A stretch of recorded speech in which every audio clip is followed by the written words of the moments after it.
Boa tarde. Sejam bem-vindos ao nosso painel sobre como colaborar com projetos de software livre. Eu vou começar com cada uma fazendo a sua apresentação e eu vou pedir para vocês falarem sobre com que vocês trabalham e um pouco da história de vocês com software livre, como são as contribuições que vocês fazem, tá? Então, vou começar pelo cantinho.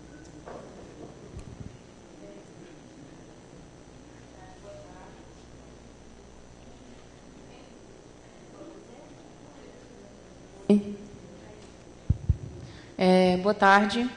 Meu nome é Araceli Torres. Para quem não me conhece, eu sou uma historiadora no universo de programadores e tecnólogos.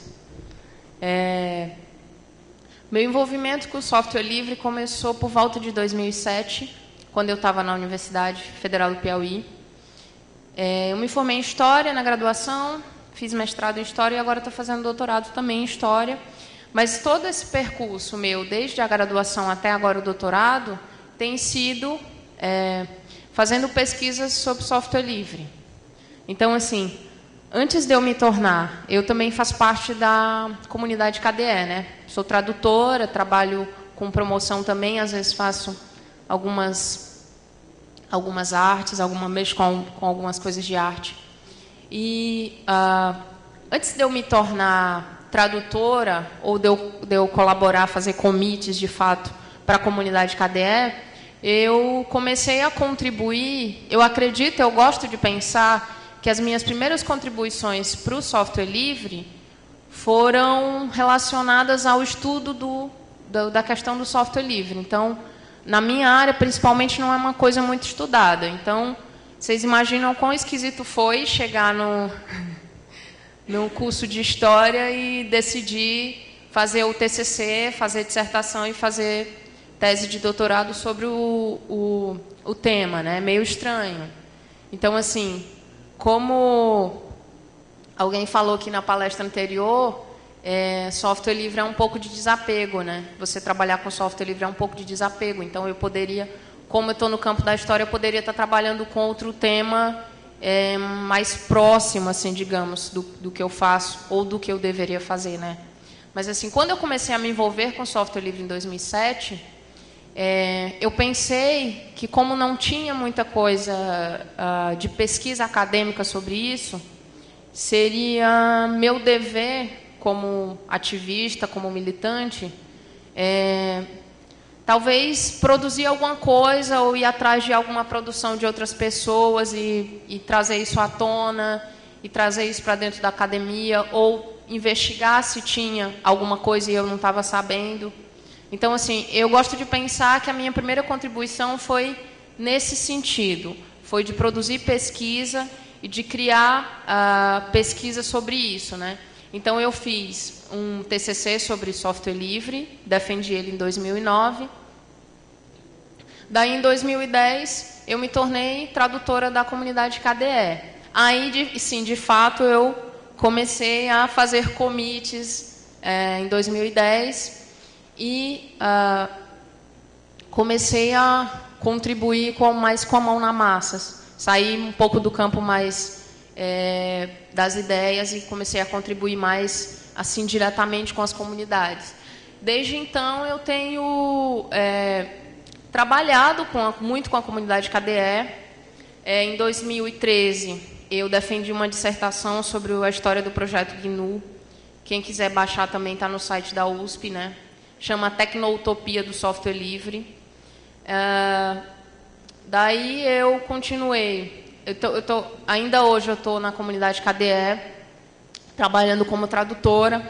E eu também tenho contribuições para o GNU, né? Eu trabalho também como tradutora, de vez em quando eu traduzo alguma coisa dos textos do GNU, do site, da Free Software Foundation. Tem algumas coisas assim, mas também não exatamente comunidade de software livre, mas que defende a ideia, que é o Rise Up, né? Que é um coletivo que trabalha só com software livre. Mas é um coletivo político, mas usa prioritariamente software livre, então também faço algumas traduções de vez em quando. E sempre que eu posso, eu contribuo com esse lado da tradução, mas também contribuo com esse lado da pesquisa. E nos eventos também eu trabalho fazendo palestras, fazendo divulgação, né? Eu acho que a principal dificuldade de você colaborar com software livre, no meu caso, é a questão do tempo, né? Desde 2007 eu me envolvi, apesar de eu não ser formada na área de computação, eu não senti dificuldade de adentrar o espaço do software livre. Primeiro porque eu entrei numa comunidade muito aberta, uma comunidade que não tem hierarquias, né? E também uma comunidade que não é hostil. Nem todas as comunidades de software livre são assim. Infelizmente existem algumas comunidades hostis, né? Que você entra e existem determinadas pessoas que mandam mais que outras e você entra, você é novato, você não tem tanto poder, porque a ideia da comunidade é que todos sejam iguais. Então, se você entra e você quer colaborar, você deveria ter a mesma importância de alguém que já está lá, né?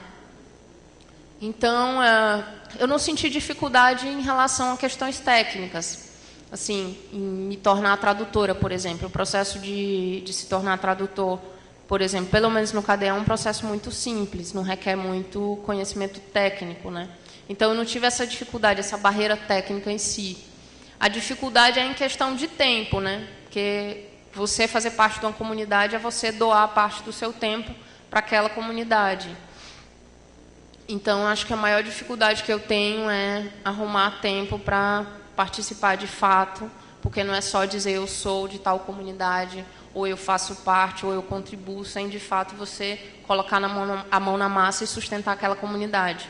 Porque a gente sabe que, às vezes, para você viajar e ter uma palestra, não é sempre, e dar uma palestra não é sempre que você tem todos os custos, né, bancados. Então, assim, para participar de um evento desse, por exemplo, você tem que tirar uma semana, né?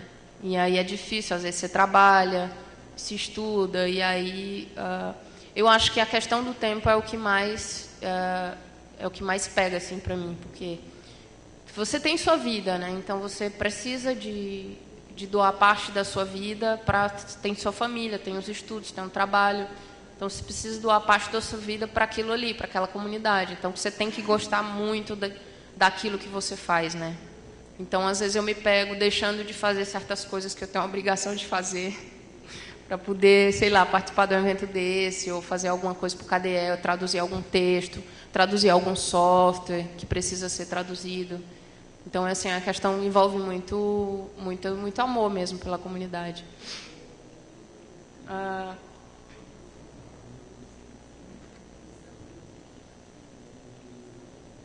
Tá bom, acho que eu já falei demais. Já respondi. Acho que as meninas fizeram um roteirinho, mas aí a gente vai se aprofundando, né, depois. Tá bom. Boa tarde, pessoal. Meu nome é Eliane Domingos, eu faço parte da comunidade do LibreOffice. Eu venho colaborando já há algum tempo com o projeto. Eu sou do Rio de Janeiro, eu sou empresária, eu tenho uma empresa de tecnologia e tenho uma empresa de locação de espaço que se chama coworking. Lá fora esse termo é muito usado, mas aqui no Brasil ainda está... Acho que com o tempo vai pegar esse negócio. Eu estou na área, eu trabalho com tecnologia desde os meus 8 anos. Não vou dizer quanto tempo, senão vocês vão acabar sabendo a minha idade. Não estou querendo contar aqui para vocês, não ao vivo, até porque o pessoal que está lá vendo em casa, né, vai acabar sabendo a minha idade. Eu penso que quem trabalha com a área de tecnologia é igual a médico. Ele tem que estar constantemente atualizado. Então, eu acho que no momento em que eu entrei no mundo do software livre, foi para absorver bastante o conhecimento e depois compartilhar esse conhecimento. Evidentemente que eu vivo do software livre, isso também é uma outra coisa que eu acho que depois a gente, se tiver tempo, a gente pode falar sobre isso, porque às vezes as pessoas acham que só software livre, então, e serviço? Não tem? Não tem empresas que são capazes de prestar um serviço dentro do software livre? Sim, tem. Eu acho que hoje é muito marginalizado isso de dizer o software é livre, é bagunça e não tem empresa que dê suporte. Eu acho que isso é uma mentira, e eu acho que isso é coisa de lobby de empresas que querem tentar afundar o software livre. Tem mercado para todo mundo, isso é o que eu acho. Então, eu vou passar para a Valéria, porque a Araceli tomou um pouco do tempo, a gente também se atrasou um pouco, e aí depois a gente responde as perguntas que eu acho que vai ser bem importante. Eu não me apresentei, eu sou a Valéria, eu sou voluntária na comunidade Mozilla, eu trabalho com software livre desde 2010, e esse ano eu estou trabalhando como voluntária também para o Feasly. E eu trabalho uma pá de eventos durante o ano. E meus projetos são todos de software livre. E a gente montou essa mesa a partir da quantidade de perguntas que as pessoas têm sobre como iniciar na comunidade de software livre. Tanto para ser ativista, quanto para desenvolver, quanto para entrar no mercado de trabalho. Então, a ideia é a gente tentar responder alguns desses questionamentos, falando da nossa experiência e respondendo perguntas que vocês têm, alguns roteiros que a gente montou com algumas perguntas que eu recebi durante essa última semana, que eu falei para o pessoal que a gente vai montar um painel e a gente precisa saber o que vocês têm dificuldade para a gente tentar resolver e ajudar vocês a entrar nisso. Então, é um debate, então se vocês tiverem alguma pergunta, pode perguntar durante a mesa mesmo, depois a gente separa um espaço no final para debate, mas é bem informal mesmo, então, quando vocês quiserem falar, é só levantar a mão e a gente conversa. Meu nome é Luciana Fugi e acho que a maioria das pessoas na comunidade me conhece como Fugi. Bom, eu entrei nessa onda de software livre tem algum tempo também. Não preciso falar exatamente quanto. Mas, nesse tempo, eu já fiz algumas coisas diferentes. Quando eu comecei, eu era estudante de ciência da computação e acabei, na universidade, me envolvendo em organizar evento. Então, organizei o Encontro Mineiro de Software Livre há alguns anos, que não tem acontecido mais. E custei um pouco a ter coragem de contribuir com o código. Apesar de, como profissão, eu me considerar desenvolvedora há algum tempo. Mas ter coragem de contribuir com o código gastou mais tempo.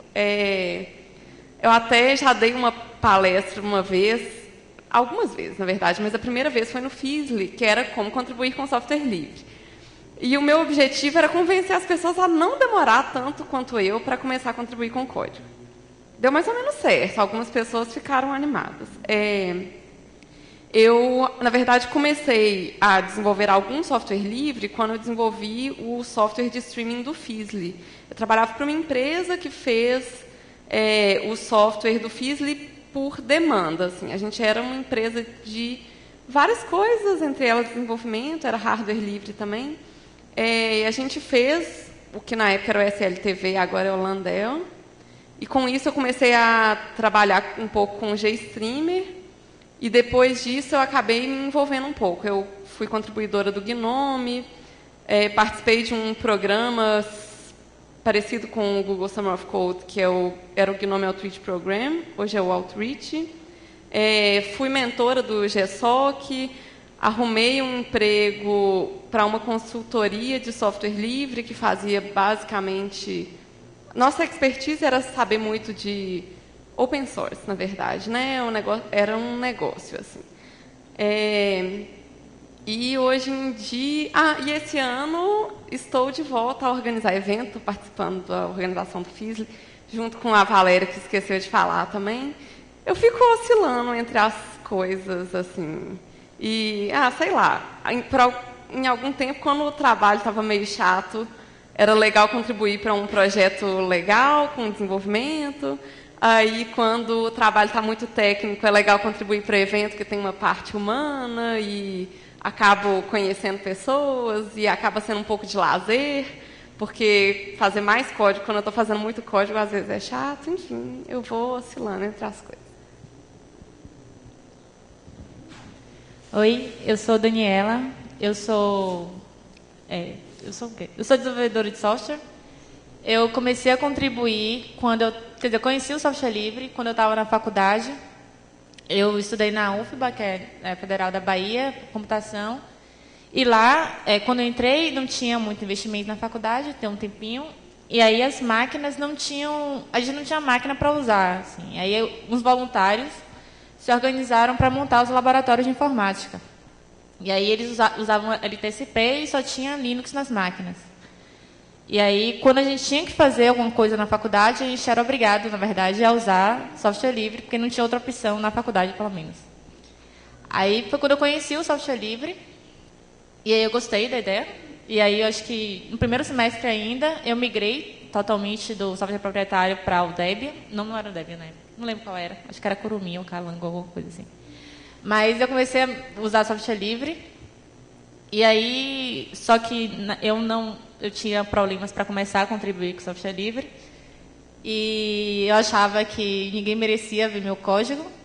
E aí, eu não contribuía. Mas aí, depois, quando eu estava já perto de me formar, um ano para me formar, o pessoal da faculdade e outras pessoas se organizaram para montar uma cooperativa que era para trabalhar com software livre. Aí eu acabei entrando na cooperativa, mas com a ideia mais de trabalhar com coisas mais de capacitação em software livre do que em código de verdade. Eu achava que é só dar aulas sobre LibreOffice, sobre o BROffice, ou sobre algum OpenOffice ou qualquer coisa assim. E, sim, nessa época também, logo eu, calor na faculdade, a gente também organizou um evento lá, que era o Festival de Software Livre da Bahia. No primeiro semestre eu era só mão de obra mesmo, né? Mão de obra de carregar peso, de organizar as coisinhas. Aí depois a gente começou a se envolver, eu comecei a me envolver mais na organização.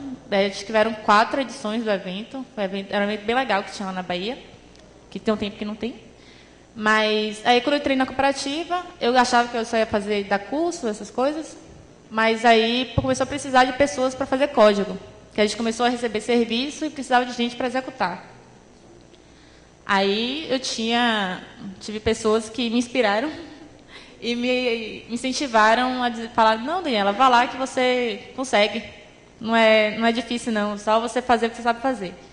Aí eu comecei a contribuir com um software livre, que é o que eu desenvolvo até hoje, que foi lançado em 2007, eu acho. Teve o primeiro código em 2007, foi lançado em 2010, não sei. Que é onde está o site do FISP, que é onde está o softwarelivre.org.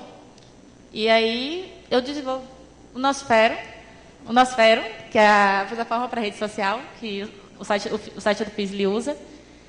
E aí eu sou desenvolvedora do Nosfero. Eu queria me envolver em outras coisas para desenvolver, mas ainda não. Ainda tenho medo. Acho que o Nosfero é porque eu conhecia a comunidade. E aí eu me senti à vontade para contribuir, mas um dia eu vou conhecer outras coisas e vou colaborar com outros projetos. É isso.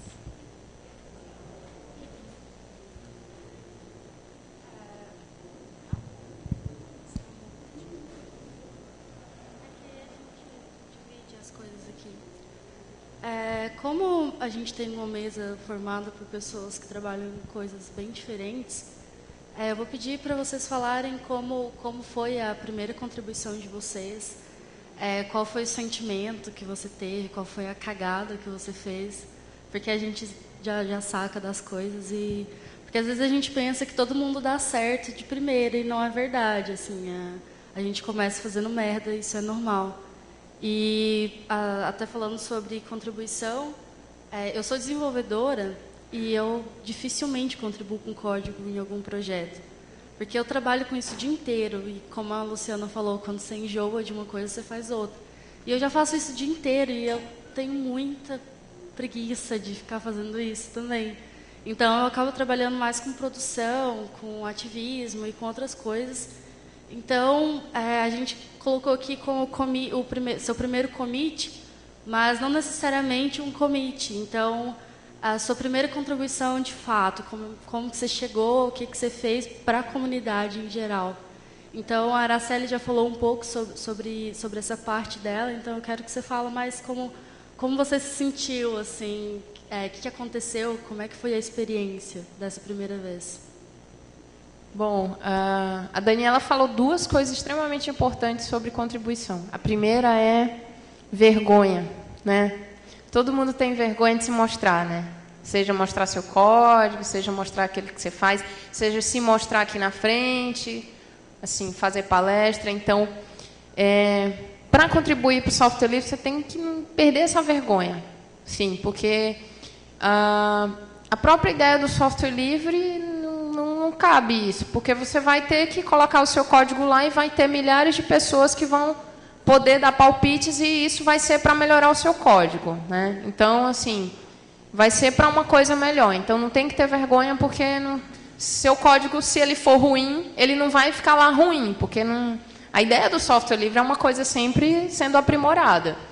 Então, tem que acabar com essa vergonha. A segunda coisa é você sempre ter algo ou alguém que te incentive. Então, assim, se você não tem alguém que já colabora, se você não conhece alguém que já colabora com software livre para te incentivar, assim, a ideia da mesa hoje é essa, né? A gente poder, espero que a gente incentive vocês aqui um pouco hoje a fazer isso. Mas, assim, se você não tiver alguém próximo para te incentivar, procure alguma ideia, alguma coisa que você goste de fazer, alguma coisa para te incentivar, para te levar para isso, para esse caminho da contribuição, porque assim não é fácil, porque você tem que se doar, né, como eu falei. E tem essa coisa da vergonha, de você ter vergonha de se mostrar, de você ter vergonha de ser criticado, ter medo de ser criticado, né? E você inevitavelmente vai ser criticado algumas vezes, se seu código não for bom. Se ele for bom, então, melhor ainda para você. Mas, assim, a tendência da gente é querer ser perfeito naquilo que a gente faz. Mas vamos esquecer isso, porque nas comunidades a gente aprende muito, gente. Então, assim, do tempo que eu já estou colaborando, eu aprendi muita coisa. E muita coisa que não era do meu universo, né? Muita coisa técnica que eu aprendi nas comunidades de software livre, né? Então, assim, eu não lembro mais o que você perguntou. A gente se sente poderoso, gente, de você poder... Eu, quando comecei a usar a KDE, eu imaginava uma coisa assim muito distante. Será que um dia eu vou contribuir com isso, sabe? Você fazer parte daquilo que você usa. É uma coisa muito poderosa. Então, imagina você que contribui com código. Você está usando um software, está usando um conjunto de softwares que tem código seu lá. Então, isso é dá muito orgulho, né? Muito gratificante. E, querendo ou não, a gente tem esse lado, né, de ego. Então, assim, para quem tem esse lado de se orgulhar muito do trabalho que faz, é uma boa. Então, assim, eu me senti muito orgulhosa, né, de poder contribuir com essa parte de tradução, que era o que eu podia fazer, já que eu não programo. Então, assim... E foi uma coisa que eu percebi também, que o software livre ele não é só código, apesar do código ser uma parte importantíssima, fundamental, sem ele não existe, claro, o software, né? Mas, assim, dá para contribuir com aquilo que você... Assim, sempre tem alguma área do software livre que você pode contribuir. Então, assim, eu me senti muito útil, muito importante para a minha comunidade, a ideia de se sentir parte de uma comunidade. Porque você ser usuário é uma coisa, né? Antes eu tinha um sentimento de usuário. Eu gosto do KDE, estou usando... Mas depois que eu comecei a contribuir, a ser tradutora, a fazer palestras, eu me senti parte de uma comunidade, entendeu? Então, assim, é um sentimento muito de satisfação mesmo, daquilo que eu acredito e daquilo que eu gosto. Então, pessoal, eu trabalhei 20 anos numa empresa e o meu primeiro envolvimento com software livre foi em 99. Quando a gente decidiu trocar todas as estações de trabalho daquele sistema que vocês conhecem para o Ubuntu. E aí, ali a primeira coisa foi uma economia de $500 mil em 99, pensa nisso. $500 mil já tinha sim. A gente tinha lá e simplesmente... Não, foi 2009? Não. Não, 2009 eu já estava fora da empresa, fui mandada embora em 2008. Então, a gente colocou lá as estações, muita resistência aconteceu, e uma das coisas que eu achei importante era o fato de você poder colaborar financeiramente com o projeto. porque isso é uma das coisas que todo mundo acha muito simples. Ah, tem ali voluntários que estão desenvolvendo, entregando código, tudo de graça, tudo livre. Ah, o que tem? O que tem? Nada. Eu acho que é obrigação da gente, que se alguém está doando para a gente alguma coisa que é boa e que a gente quer que melhore, que a gente tem que fazer doação. Estou falando doação financeira mesmo. Tá? Então, eu fazia doações. E o meu primeiro mesmo envolvimento dentro de comunidade foi na época da comunidade do BR Office, que hoje tem aí o seu sucessor, que é o LibreOffice. A minha primeira contribuição foi no desenvolvimento, ou seja, pegar um projeto que estava morto, que era uma revista eletrônica, pegar aquilo e voltar a ter esse projeto. Vocês não imaginam o que é você ter que desenvolver uma revista, porque conteúdo é uma coisa impressionante, revisão é uma coisa impressionante, dá trabalho, e diagramação também dá muito trabalho. Depois disso, eu comecei a me envolver com organização de eventos. Isso é uma das coisas que dá muito prazer para a gente doa também o nosso tempo para que tudo saia bonito, perfeito, e que a gente possa estar aqui, não só a gente, mas como outros palestrantes, doando o seu momento e seu tempo para o projeto. Tá? E as minhas colaborações dentro da comunidade de LibreOffice, assim, direto, gente, é divulgação, é fomento da aplicação. E eu vou dizer para vocês que dentro de comunidades, eu digo todas, tem carência de muita coisa. Tem carência de alguém que faça parte de design, tem carência de gente que faça tradução, tem carência de gente que vá dentro de eventos, porque venhamos e convenhamos, eu sou do Rio, eu não posso estar em todos os estados divulgando LibreOffice. Então, você tem que atrair outros voluntários para que em outros estados possa estar fomentando também sobre o LibreOffice. Então, assim, a minha primeira colaboração me deixou muito contente porque eu estava gerando conteúdo para conhecimento das pessoas. Isso me deixou, assim, muito feliz de estar sendo, como ser humano, útil, de não ser egoísta e de esconder a informação. Então, eu fui juntando as pessoas e falei, gente, vamos lá, vamos escrever. Escreve você sobre alguma coisa, você sobre outra. A gente começou a ter colaboração. Olha só, jornalista, não tem nada a ver com software livre. A pessoa simplesmente veio, chegou até o projeto. Olha, eu sou jornalista, eu posso ajudar a redigir, eu posso fazer um editorial.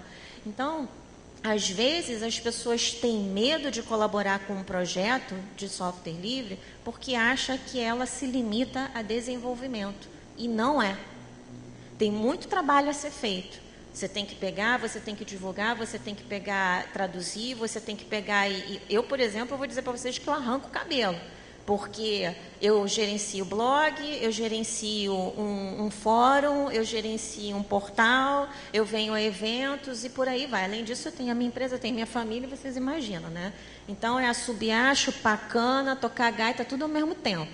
E eu posso dizer para vocês que, como a Araceli disse, tem que ter paixão por isso. Não adianta, tá? É só você fazer e ficar numa expectativa de um retorno de alguma coisa. Você tem que ter paixão, você tem que ter vontade de compartilhar. E uma coisa que eu acho importante o software livre, quando você contribui com comunidades, quer queira ou não, você acaba gerando oportunidades. Quantas pessoas que colaboram com código, empresas vão lá e buscam. Você tem conhecimento? Já colaborou com um projeto de software livre? Você já colabora com código? Você pode me mostrar um commit seu? E quando o cara comprova que ele fez isso, vocês não têm noção como isso abre as portas de mercado para quem colabora, para o voluntário. Então, a pessoa fala assim, para que eu vou ser voluntário de um projeto? Não vou ganhar nada com isso. Eu digo mesmo para vocês, tem 2 colaboradores da comunidade de LibreOffice de desenvolvimento. Eles simplesmente, a fundação levou eles para a Alemanha, para eles já participarem de um Hackfest, porque eles acharam que os meninos, além da dedicação deles com o projeto, eles mereciam estar lá com os cabeças do desenvolvimento. Então, eles tiveram uma absorção de conhecimento fantástico, e eu vou dizer para vocês que eles foram para outras empresas, eles foram empregados em outras empresas, com outras oportunidades e ganhando até mais. Então, acaba, quer queira ou não, você tendo um retorno. Às vezes as pessoas têm um pouco de medo. Se eu vou doar meu tempo para lá, o que eu vou ganhar em troca com isso? Né? Então, é isso. Até na minha palestra do dia 11, se eu não me engano, que é justamente sobre isso, sobre software livre e mercado de trabalho. E tem um monte... Não, imagina. Olha, pronto, ninguém mais vai. Eu sou voluntária na Mozilla e é uma coisa que acontece sempre. Assim, os desenvolvedores trabalham para Firefox OS. Muitos deles são empregados diretamente pela Mozilla ou outras empresas pela contribuição que eles fazem. E isso em várias outras comunidades. Eu sempre falo que a minha entrada totalmente no mercado de trabalho foi através de software livre, porque todas as empresas que eu já passei foram através da comunidade, seja networking, ou seja, só mostrando para eles as minhas contribuições. Então, isso faz uma diferença enorme. Mas eu não vou falar mais, porque senão ninguém vai para a palestra.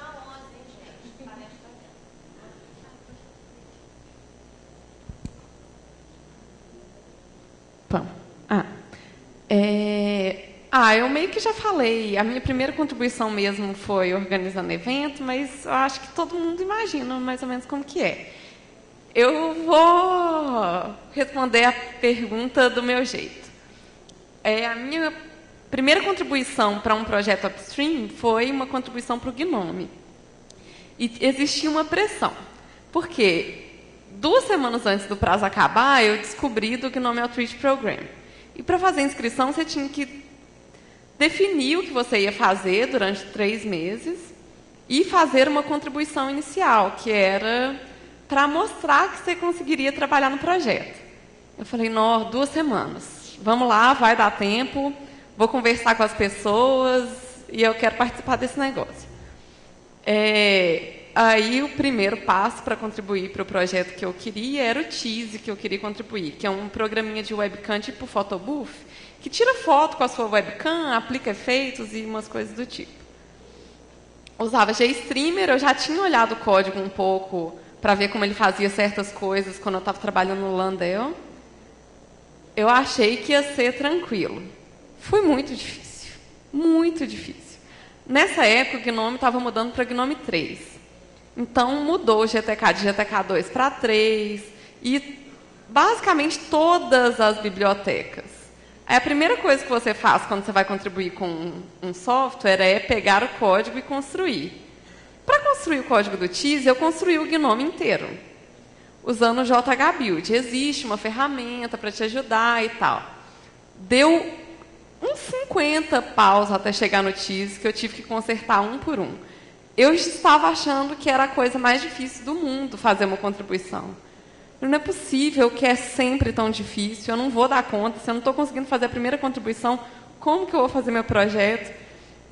Só que eu tinha uma comunidade de apoio, assim, de pessoas que já tinham contribuído. Aí o pessoal, não, está quebrado, está em um momento de transição, está mais difícil do que o normal, mas eu te ajudo. Então, algumas vezes que eu agarrei, teve gente que me ajudou e acabou saindo tal do negócio. Na verdade, no final das contas, quando eu já tinha construído tudo, eu fui construir o Tease e o Tease não funcionou. Aí eu fui consertar. Na verdade, eu achei que era um problema de configuração. Fui fuçando, achei um bug, na verdade. Aí eu consertei 2 coisas. Uma foi aceita, a outra, a pessoa falou assim, não, isso daí tem que consertar em outro lugar, isso que você está fazendo é um workaround e tal. Tudo bem. O fato de um dos meus commits entrarem foi, assim, a coisa sensacional. Quando eu vi que estava lá no código de verdade do Tease, eu fiquei super feliz. Já tinha feito várias coisas, mas saber que meu código estava lá no negócio que eu usava, que todo mundo ia usar, foi ótimo. E, a partir daí, ficou fácil, na verdade. As coisas começaram a parar de ser quebradas. Uma vez que eu construí tudo, não foi mais tão difícil construir. Já estava mais ou menos pronto. Eu comecei a conhecer mais do código, então cada contribuição fica mais fácil. Quando você está mexendo com a coisa, você já conhece mais o negócio, é bem mais fácil. Então, a primeira pode ser dolorida, não é porque vocês são incompetentes. Às vezes, começar é bem difícil. Para mim, foi das coisas mais difíceis que eu fiz. E depois ficou fácil. Acreditem que vai melhorar. Minha primeira contribuição com software livre não foi com software livre já consolidado e tal. Era um software livre que era meio que da gente, então acabou sendo, não sendo mais fácil, mas assim, sendo diferente a experiência, né? Porque quando você vai contribuir com software que já é maduro, que já tem vários contribuidores e tal, você vai contribuir e você está lá falando com pessoas que você não conhece. A minha primeira contribuição foi com o Nosfero, então eu conhecia todos os desenvolvedores do Nosfero, que era todo mundo meus sócios. Então não tinha muita... Tipo, era mais fácil, na verdade, né? A gente conversava lá um do lado do outro, não tinha que enviar código para alguém olhar, tal. Os comentários sobre, não, tá errado isso aí, era feito do ladinho, né? Sem a pressão social, sem a constrangimento público. Mas, então, assim, na parte da contribuição, eu não senti muito a alegria fenomenal, mas, assim, eu senti muita alegria quando o Nosfero foi lançado de verdade. Que aí, a gente fez um evento, foi no Festival de Software Livre lá da Bahia, que foi o lançamento.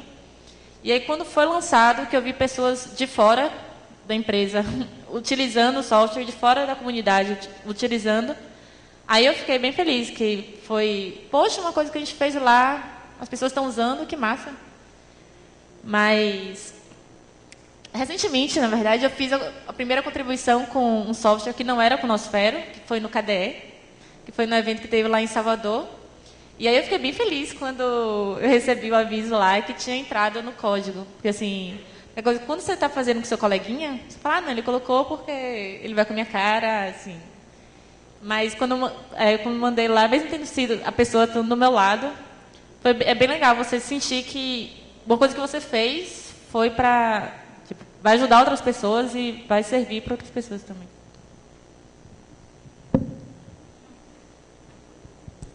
A gente falou sobre algumas dificuldades já, a Araceli comentou sobre a falta do tempo.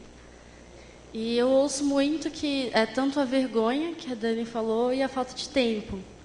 Mas eu acho que existem um monte de outras dificuldades que as pessoas sentem. E eu queria que vocês apontassem se vocês acham que há alguma outra dificuldade fora tempo e vergonha e em como dá para a gente contornar esse problema dentro da comunidade, tanto para novas pessoas para entrarem, quanto as pessoas que já estão dentro ajudarem essas pessoas a participarem. Bom, infelizmente tenho nas comunidades, falando de comunidade de software livre de forma geral, tem uma certa hostilidade em relação à nossa presença, né? Então, chega uma mulher numa comunidade, chegou uma mulher na comunidade, não chegou um colaborador, uma colaboradora, chegou uma mulher. Então, muitos caras não enxergam a gente como um parceira, sabe, de comunidade para colaborar lado a lado. Então, tem sempre o assédio, sempre machismo, sempre muito preconceito. Então, existe esse lado muito hostil do machismo nas comunidades de software livre ainda, infelizmente. Existe muito ainda também de certas pessoas querendo ser donas de comunidades, né? O que é meio absurdo, já que a ideia de comunidade não permite que exista um dono, né? Então, assim, felizmente eu estou num ambiente em que eu me sinto, que não tem hierarquia, porque do contrário eu não estaria. Então, eu só fico em comunidades que eu sinto que não tem essas barreiras de alguém querer mandar em mim ou dizer, olha, você tem que fazer isso ou aquilo, ou essa comunidade é minha, as decisões todas têm que passar por mim. Então, assim, quando você é novato, que você não conhece o ambiente em si, então você pode correr o risco de já dar de cara com isso, né? Gente sendo grossa em lista de discussão, é só o que tem também, né? Tipo, você acabou de conhecer a comunidade, aí você, não, vou me inscrever na lista de discussão, vou fazer uma pergunta. Aí vem o dono da comunidade e fala, que pergunta babaca, por que você está perguntando isso? Vai lá no Google, sabe? Então, eu acho que ainda tem muita grosseria, falta um pouco de gentileza, sabe? Mais assim, com as pessoas nas comunidades. E eu acho que as meninas podem comentar um pouco mais sobre isso, né? Complementando isso que você falou, dentro de comunidade tem gente que se intitula o dono da comunidade, acha que pode mandar em todo mundo e isso afasta as pessoas na qualquer colaboração, até em código. Isso é muito ruim. Estou cansada de ver gente que chega dentro de evento, diz que João e Maria José não representam a comunidade. Isso não existe, gente. Não existe esse negócio de representatividade dentro de comunidade. A comunidade é representada por todos, pela comunidade. Então, tem uns que se destacam mais, tem uns que têm possibilidade de estar mais presentes. Então, não existe essa história. Há algumas comunidades que têm fundações que estão por trás, que têm, na verdade, alguns, digamos, líderes, embaixadores e não sei o quê. Só que essa pessoa, quando é denominada embaixador ou líder, ela acaba encarnando que ela é Deus e ela faz e acontece dentro da comunidade, né? E aí, o que ela faz? Ao invés de ela colaborar, ela vai difamando as pessoas que estão colaborando para dentro da comunidade, porque ela está recalcada, porque ela não consegue fazer aquilo que a outra pessoa está fazendo. Então, acaba que é ruim, isso é muito negativo. Quando alguém lá fora, no projeto do LibreOffice, falou, por que nós não temos dentro do projeto LibreOffice líderes, eu rodei a baiana. Eu falei assim, mas nem a pau. Eu falei assim, eu saio dessa comunidade e vou embora, porque senão... a gente vai ter pessoas ali dizendo que mandam. Eu vou dizer para vocês o seguinte, muitas pessoas falam assim, Eliane da comunidade LibreOffice. Claro, né? Estou com o chapéu aqui, LibreOffice, fazendo propaganda, evidentemente, não posso perder nenhum momento. Agora, eu tenho possibilidade de muitas vezes estar em evento? Tenho.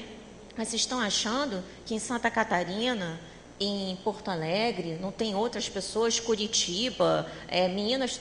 Tem várias pessoas que fazem isso. Eu não vou chegar e falar, ô fulano, tu tem que, antes de pensar em fazer uma palestra, tem que falar comigo, tá? Não é assim que funciona. Senão você acaba tirando tesão da pessoa de colaborar com o projeto. É aberto, entendeu? Então, é por isso que eu falo. Quando alguém chega e começa a dizer... E pior, que eu vou dizer para vocês, como eu me meto com muita comunidade, as comunidades... eu estou envolvida com várias. Lá no Rio é um horror. Olha, eu acabo sendo uma psicóloga de comunidade. Chega lá, começa a falar assim, não, olha só, aconteceu isso, isso e isso. O que você acha? Eu falei assim, olha, eu acho o seguinte, caga e anda para essa pessoa e faça o seu trabalho. Se lixa para essa pessoa, faz de conta que não é ninguém, que é uma formiga, sei lá, ignora, tá? Porque se não for assim, a pessoa vai ficar desestimulada, ela vai perder a vontade e ela vai abandonar o projeto. Eu digo isso para vocês porque eu já vi vários projetos acontecerem isso. Então, dificuldade para mim são esses ratos que estão dentro de comunidade, que se intitulam os donos dela e ficam dizendo que fazem e acontece. Entendeu? Para falar é muito fácil, né? Quero ver fazer. Vai lá, faz um commit, vai lá, faz uma palestra, vai lá, ajuda dentro de lista de discussão a tirar dúvida de usuário. Entendeu? É assim. Essa para mim que é a dificuldade, complementando o que a Araceli falou. E falo mesmo. Pronto, falei. Eu participo de uma comunidade que eu não vou falar qual é, mas a gente chama um cara de Mós-Deus, mas eu não vou falar qual comunidade é. Depois você me conta por fora nos bastidores. Mas isso acontece muito. E... eu participo também de várias comunidades e eu percebo que as que funcionam melhor são aquelas, uma anarquia mesmo, assim, não tem ninguém que é responsável por você. Você faz o que você acha que é bacana para a comunidade, você faz acontecer. É claro que algumas pessoas vão se destacar, algumas pessoas vão criar mais nome, você vai passar a respeitar algumas outras pessoas, mas é aquela coisa indireta, não é uma coisa que está ali fixo, você precisa obedecer. Mas acontece, né? Não tem jeito. Então, um comentário sobre pessoas difíceis. Assim, no mundo tem gente que não é muito legal, que não, sabe? Na comunidade software livre vai ter igual, assim, todo projeto tem chance de ter. Às vezes, quando eu estava de fora, eu ficava meio assim, tal comunidade é uma porcaria, aquele cara é um idiota. Ele era mesmo.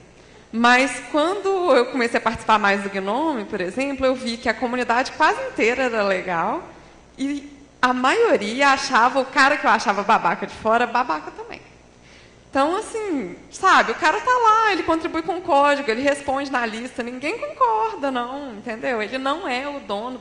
Geralmente, as pessoas mais difíceis se sobressaem, né? Porque elas têm opinião para tudo, elas respondem todos os e-mails, elas não veem que elas estão, assim, tentando dominar aquele ambiente. Mas a galera que está lá dentro ignora, eu acho que quem está de fora também tem, sabe?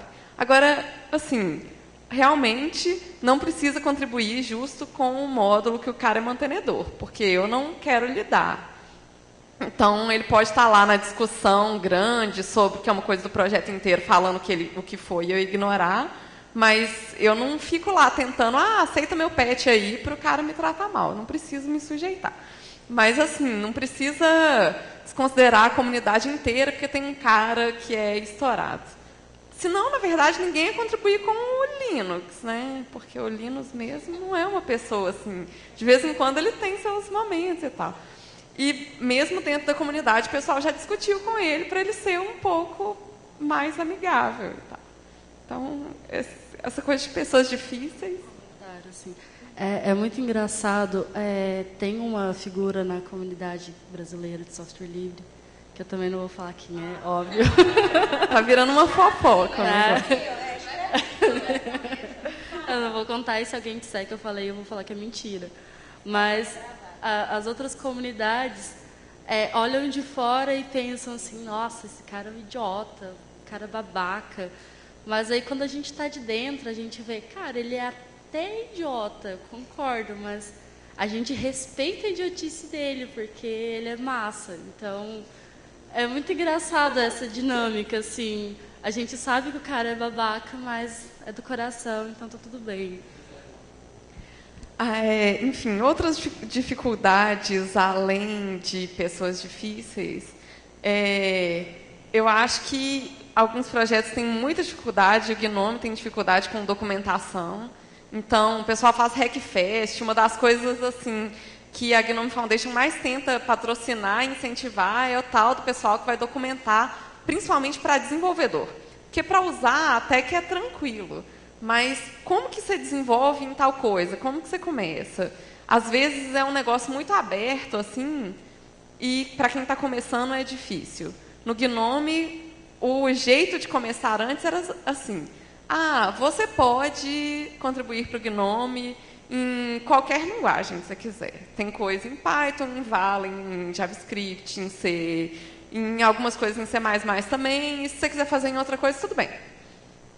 É verdade. É legal ter a flexibilidade. Mas o pessoal, não, me dá uma receita de bolo. O que eu faço? O que eu aprendo? Aí o pessoal começou a limitar mais. Quem procurar o que fazer vai receber essa página aqui que dá a receita de bolo de começar com JavaScript. Tá bom. Eu acho que todo mundo ficou meio assim, não sei se é a escolha certa, mas é bom que tem uma escolha. O T1, assim, faz isso. E depois, quando você já estiver sabendo mais, se você quiser mudar, tudo bem, ótimo. A falta de foco é muito difícil. O Gnome ainda sofre muito disso, eu acho que vários projetos ainda sofrem, mas reconhecer é bom. O modo diferente de trabalhar, às vezes, impacta para as pessoas, mas o que eu quero para resolver isso é fazer todo mundo trabalhar num esquema parecido com comunidade de software livre. Porque quando você vai numa empresa, tem gente que não usa controle de versão direito, que não comunica de formas esdrúxulas, que não tem um controle de bug. Aí eu falei, gente, vamos usar Bugzilla, todo mundo, usa no trabalho, ou outro sistema de qualquer que você quiser. Mas vamos aprender a usar essas ferramentas, porque o pessoal de software livre usa porque é bom, funciona. Então, no trabalho, atualmente, eu coloquei todo mundo para usar Git, coisas do tipo, e eu fico achando que as pessoas deveriam tentar contribuir com software livre, nem que seja para acostumar com essas coisas e usar no dia a dia. E se tornar um desenvolvedor melhor até. Mas, sim, a gente ainda usa IRC para conversar em alguns projetos. E funciona, gente. E sei lá, talvez esse seja meio arcaico e vocês não precisem usar na empresa. E outra coisa, a gente falou de pessoas difíceis dentro da comunidade. eu queria lembrar que, às vezes, o pessoal de fora, os usuários, são um pouco hostis também com quem está lá de dentro. Então, ano passado, eu acho, teve uma discussão, porque alguém escreveu um texto falando o tanto que ele era atacado, né? Teve abaixo-assinado para o cara parar de trabalhar em software livre. Isso faz algum sentido? Assim, você não gosta do que o cara faz, não usa, sabe? Se você faz parte de uma comunidade, de uma distribuição, e você não quer que ela adote aquilo, eu acho super válido. Mas você vai pedir para o cara não fazer, assim... E aí, se um monte de gente assinar? Ele faz o que ele quiser, certo? É o tempo dele que ele está fazendo. Então, vamos, né? Assim, mesmo quem tem opiniões diferentes da sua, às vezes é voluntário, está fazendo um negócio que acredita. Você pode divergir dele e usar uma coisa diferente, não tem problema. Não vamos xingar a mãe dos colegas. Acho que alguém falou aqui, não lembro quem foi, que falou sobre a ideia de você ter que aceitar críticas, né? Tem que aprender a aceitar críticas. Isso é uma coisa que acontece muito no software livre.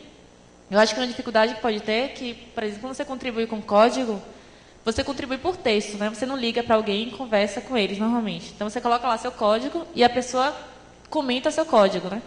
Diz se aquilo está bom, está ruim, faz a revisão. Eu sou revisora de código também do Nosfero e, assim, eu me policio muito para ser simpática. Mas não porque eu não seja simpática, mas assim, que a pessoa que lê aquilo interprete do jeito que eu estou pensando e não do jeito que ele está pensando. Porque se tem uma coisa lá terrível, por exemplo. Se a pessoa estivesse do meu lado, eu falaria, não está legal isso aí não, tira. Mas se você está deixando aquilo escrito, a pessoa vai ter que ler, vai ter que encarar que aquilo ali é uma crítica ao código, não uma crítica à pessoa, e tem que dar ideias de como ela tem que melhorar. E aí, às vezes, as pessoas não recebem muito bem. Tipo, às vezes as pessoas que estão revisando e estão comentando não são babacas, né? Eles só não pensaram tempo suficiente para escrever uma resposta bonitinha, um comentário bonitinho. Mas isso é porque eu sei que tanto eu já fiz alguns comentários que pessoas acharam que eu fui grossa depois, quando eu não tinha intenção nenhuma de ser grossa, como eu já vi pessoas que eu sei que não tinham intenção fazendo comentários e foram interpretadas de forma errada. Às vezes elas não são babacas, elas só não pensaram o suficiente. E aí, às vezes, a pessoa que contribuiu, às vezes desiste até de contribuir porque interpretou errado. Fala, não quero não, a pessoa é muito grossa, fica falando mal por trás e não contribui. Então, eu acho que uma coisa, essa dificuldade de você, quando for contribuir, você tem que estar aberto mesmo. Tipo, tentar entender que a pessoa lá não está, teoricamente, a não ser que seja um babaca, ele não está lá para te criticar, está querendo lá melhorar o seu código para que ele possa ser incorporado e usado por outras pessoas. E não para criticar a pessoa. Eu acho que, além do que vocês falaram, só isso.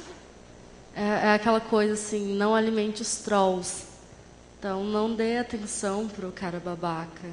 E é engraçado que uma vez isso aconteceu comigo, de alguém achar que eu estava sendo grossa. Eu nunca fui grossa com nenhuma pessoa na vida, assim.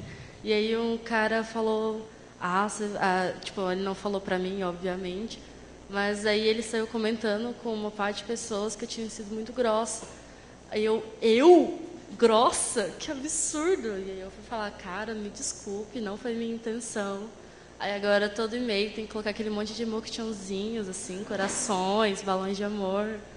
Mas isso acontece, e quando isso acontecer, não deixe de contribuir, porque eu acredito que se você está contribuindo é porque você acredita em algo maior, então não é uma pessoa que tem que te tirar disso. Se você não se sente confortável em um projeto, muda de projeto, porque você tem que fazer o que te deixa à vontade. Enfim, não pare de contribuir por causa de gente babaca e não ache que as pessoas são babacas sempre. Eu tenho percebido uma coisa assim, nos últimos tempos, que é a comunidade front-end, que tem aumentado muito forte assim, no Brasil e tem virado uma coisa muito pop. Eu tenho impressões sobre as coisas e, de repente, front-end, para mim, se tornou pop. Então, eu imagino aqueles caras que desenvolvem front-end como os popstars da tecnologia hoje. São os caras que andam bem arrumadinhos, assim, com os tênis legais. E eu tenho essa impressão sempre. Então, eu tenho percebido que, por conta disso, aumentou muita gente trabalhando com projetos de software livre, com plugins, com ferramentazinhas livres e, em consequência, trabalhado mais porque eles viram que dá certo. Então, exemplos como o Zeno Rocha, que explodiu e que contribui muito com o software livre e ajudou uma galerinha a entrar para o software livre. Então, eu queria ver como é que é a impressão de vocês sobre a quantidade de contribuições hoje no Brasil. Vocês que já contribuem há mais tempo, o que vocês veem que mudou de 5, 10 anos para cá? O que aumentou, o que diminuiu, por quê? As impressões em geral que vocês têm sobre isso. Bom, na minha experiência, eu acho que o comprometimento das pessoas diminuiu bastante. Assim, das pessoas abraçarem a coisa e se dedicar e querer fazer a sua parte. Tanto pelos eventos que eu participo, o público é diferente, o público tem se diferenciado muito. O FISLE, por exemplo, tem um público muito iniciante, né? Tem muita gente que está vindo aqui para conhecer o software livre. Mas também tem muita gente que já conhece, mas que não tem comprometimento, né? Então a gente tem duas áreas aí difíceis, porque a gente tem a dificuldade de conseguir gente nova, né? Eu tenho passado por isso no KDE, porque anualmente a gente faz um encontro chamado LACademy, que são os encontros de colaboradores do KDE na América Latina. E a gente tem dificuldade de sempre conseguir novos colaboradores para a comunidade. Então, assim, as pessoas vêm, participam do evento, acham legal, sabe? Mas falta alguma coisa para as pessoas. Não é um problema... não é um problema de uma pessoa só. Acho que é um problema estrutural, não sei se da época, da geração, não sei, mas está faltando um certo comprometimento das pessoas. Porque assim, muita gente acha software livre legal, né? Por isso que um evento desse ele lota, né? Muita gente acha legal, é uma ideia legal. Mas o salto de você achar legal e você comprar a causa, de você fazer parte daquilo, você construir algo de verdade, algo sólido, ele é muito grande. Então, assim, está faltando muito comprometimento, muita dedicação das pessoas. Eu acho que está em crise. A gente está numa certa crise, está passando por um momento de dificuldade mesmo, de conseguir novas pessoas que... Seja desenvolvedores, eu não estou falando nem no ponto de vista só político, né? Porque, assim, na Europa, pelo que eu vejo, as pessoas contribuem mais com software livre, principalmente com código. Eles são mais, assim, mão na massa que a gente. A gente tem muita discussão política, isso não é ruim. Mas, assim, falta muito, muito mais mão na massa aqui por parte da gente. Não querendo comparar, assim, achar que eles são superiores ou algo do tipo, não é? A questão não é essa. É só de dizer mesmo a minha experiência das coisas que eu vejo. Mas eu também não saberia explicar por que aqui a gente não tem tanta produção de software, de código, né? Mas, assim, a gente está passando por uma crise, sim. Acho que o número de pessoas que a gente está conseguindo atingir nos últimos anos no software livre, nas comunidades, tem diminuído muito. Fazer um evento desse não significa que todas as pessoas que estão aqui vão ser usuárias, ou são usuárias, ou vão ser colaboradoras, ou vão sair por aí espalhando software livre. Então, a gente tem que ver aí qual é o problema. Isso é difícil de identificar, né?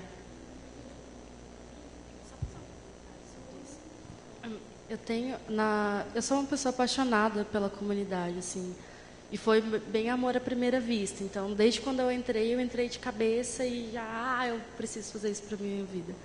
E aí, quando eu comecei a fazer essa palestra sobre o mercado de trabalho, e aí eu falo com guris que estão saindo da faculdade, saindo de curso técnico, e que querem aprender e querem entrar no mercado de trabalho e acabam usando software livre como uma escada para isso.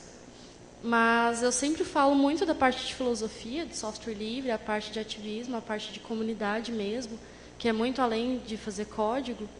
E, assim, se de 50 pessoas nos últimos 5 eventos, a palestras de 50 a 100 pessoas, eu acho que em 3 desses eventos, uma pessoa me procurou no final para falar que estava apaixonada por aquilo. Então, hoje é difícil você conseguir chegar ao coração das pessoas.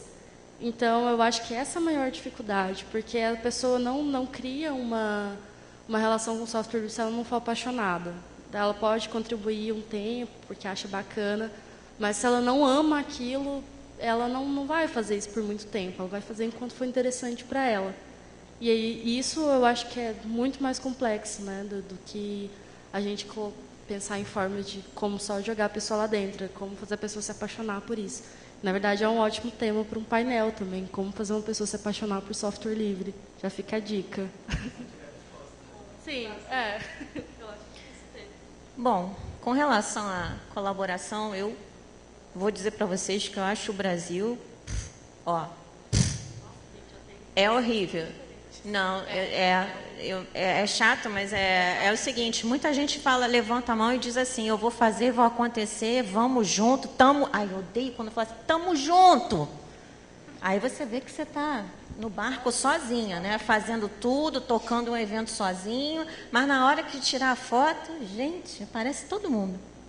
Incrível isso.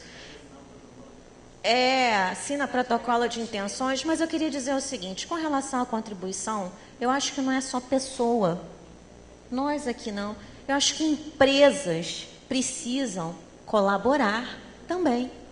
As empresas sugam o software livre, principalmente no Brasil. O governo, então, é uma coisa impressionante, sabe? Chupa, chupa, chupa, reclama, eu quero isso, eu quero aquilo, mas está lá com o desenvolvedor dela olhando para a parede, quando ela podia pegar o cara e botar para colaborar para projeto, não é mesmo? Né? Aliás, eu ouço muito dizer que empresas aqui colaboram, fazem, acontecem, mas eu só vejo foto, matéria, em blog, tudo lindo, mas colaborar mesmo, nada. Lembrou bem, César, carta de intenção aqui no Brasil, então, pelo amor de Deus, é muita intenção. Intenção de tirar foto, intenção de sair bonito na foto, né? Muito, muito, muito. Então, o que eu acho, não é só colaboração por paixão, tá, Valéria? Porque eu acho que tem muitos que colaboram por paixão, eu acho que tem outros que vêm e colaboram porque eles querem entender como que é esse mecanismo, essa coisa é nova para as pessoas, de repente pode não ser interessante para elas. Eu vejo no caso do projeto do LibreOffice, muitas pessoas reclamam, isso é que eu acho pior. O projeto é de colaboração e o cara reclama porque não tem aquilo, né? Mas ele pergunta se ele quer ajudar. Se a gente parar e pensar, sem brincadeira, meia hora de cada pessoa para colaborar com um projetinho, não vai matar ninguém não, gente. Porque esse negócio de achar que colaborar, eu tenho que ficar o dia inteiro... Não é o dia inteiro. E nem é todo dia. E nem é todo dia.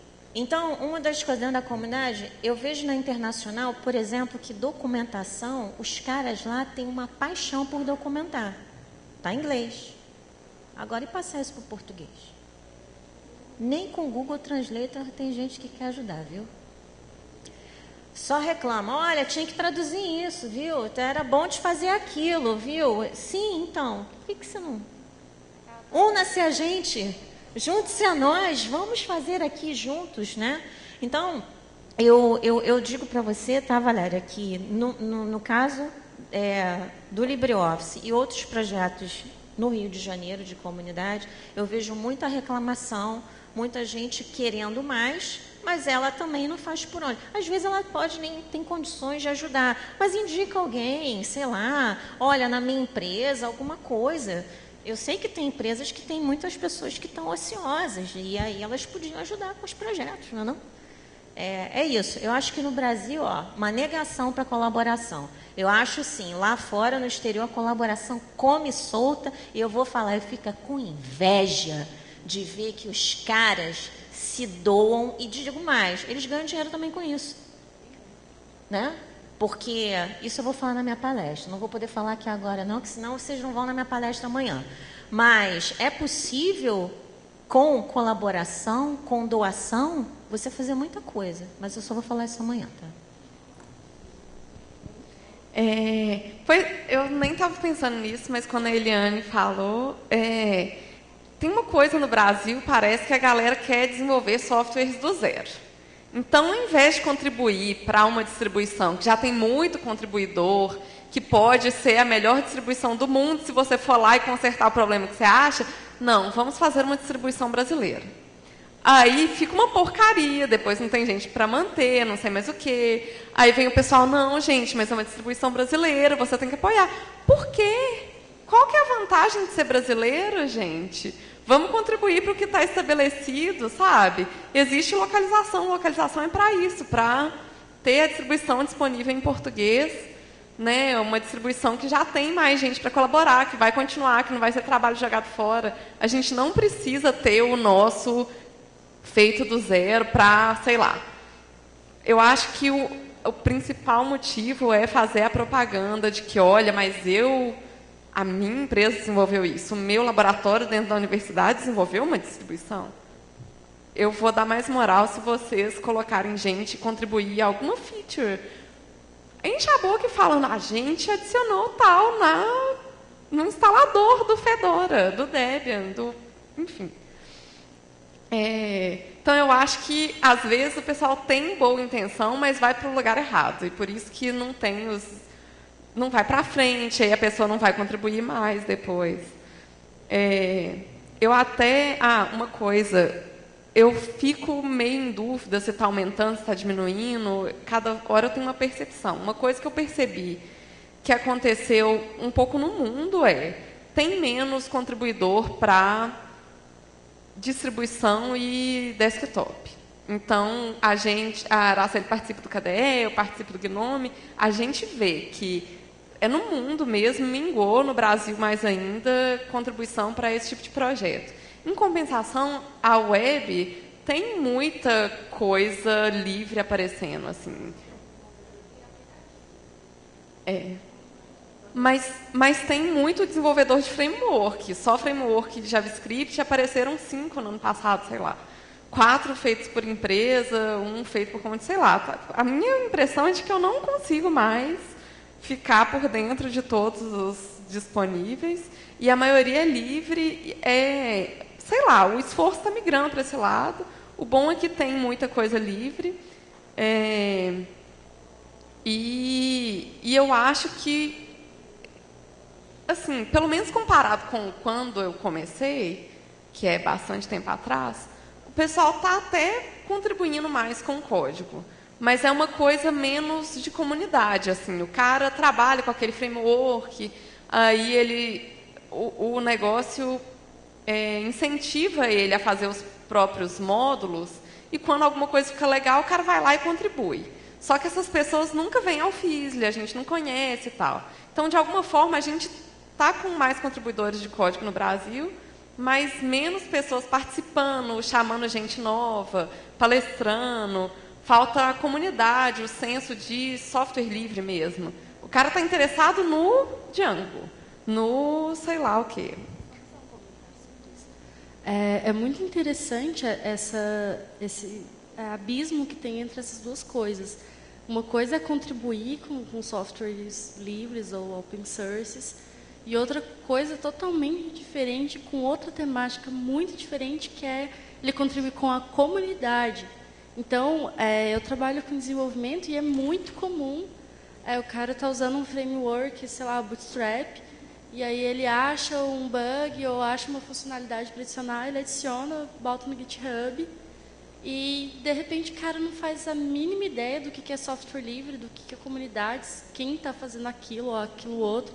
Ele não tem noção do que está acontecendo ali, ele só jogou uma coisa porque ele usou, e aí ele viu que está todo mundo ali e ele coloca. Então, eu acho que aumentou muito nesse sentido, porque essa visão que eu tenho, principalmente da comunidade de front, que é esse estouro do JS, de frameworks, é justamente por isso, porque os guri joga código lá dentro para tudo quanto é lado, tudo quanto é framework, plugin que você acha, tem contribuição. Você abre assim o GitHub, as páginas mais acessadas, os projetos com mais contribuição, está estourando assim contribuição de JS, mas é isso, é código só. E tem gente do Brasil que você nunca ouviu falar. Muita. Nossa, gente. Não, tem, eu acho que o que, um ano atrás, quando você olhava a lista dos 10 maiores contribuidores, eu acho que tinha uns 5 brasileiros. Eu nunca vi em evento de software livre, nunca vi. Fui conhecer depois que eu fui começar a ir para evento de front-end. Mas os caras não sacam o que é.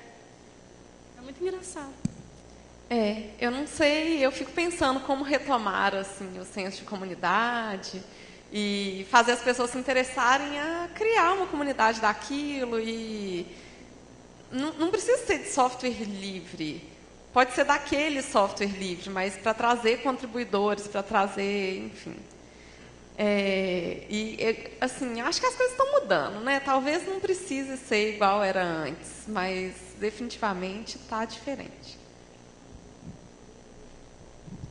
Eu acho que o que você falou também, a ideia que as pessoas preferem criar do zero. Eu acho que uma das coisas é porque ou criar do zero ou fazer um fork e não devolver para o upstream também, né? Porque é mais fácil do que você fazer com que as pessoas aceitem. Porque quando você cria do zero ou quando você faz um fork e não contribui de volta para a comunidade, aquilo é seu, teoricamente. Software livre que é seu, mais ou menos, né? Tipo, você que passa a mandar, né? Você que meio que dita as regras dita as regras da comunidade. Então, a ideia do não querer se sujeitar ao poder do outro e ter o poder, né? Então, acho que é o problema dos humanos mesmo. Sobre o que falou sobre reclamar, né? Que as pessoas reclamam, porque reclamar é fácil, né? Assim, para serviços que são de graça na internet, que são proprietários, são privados, ou seja, a pessoa só está querendo ganhar dinheiro com você, a pessoa vai lá reclamar. Imagine com o software livre, falar, não, isso aqui é livre, então tem que ser desse jeito e vocês aí façam, tipo, né? Resolvam minha vida. E eu acho que algumas pessoas que reclamam também não têm noção que elas podem contribuir. Porque eu acho que o software livre, não é todo mundo que consegue entender o conceito do software livre de verdade, da ideia de estar com problema, vai lá e manda o patch. As pessoas acham que não... Acho que também é um pouco de segurança isso de... não, isso aí eu vou falar e eles vão consertar. Tipo, eles não sabem que eles podem fazer isso, que é fácil fazer isso. Ou, não, nem sempre é fácil também, né? Mas, assim, não sabem que eles podem fazer isso se eles quiserem. Então é isso, eu acho que, na verdade, você tem que fazer mais coisas para dizer que pessoas podem contribuir. Fazer com que as comunidades aceitem mais fácil. Aceitem mais fácil não, mas sim, que aprendam a ser mais gentis, para não assustar as pessoas. E as pessoas perceberem que podem, quando vê algum problema, podem ir lá e mandar o patch. A gente faz, na Colivre, que é onde eu trabalho, a gente brinca muito disso, né? Quando alguém reclama de alguma coisa, nem que seja de uma cadeira fora do lugar, a gente fala, manda o patch.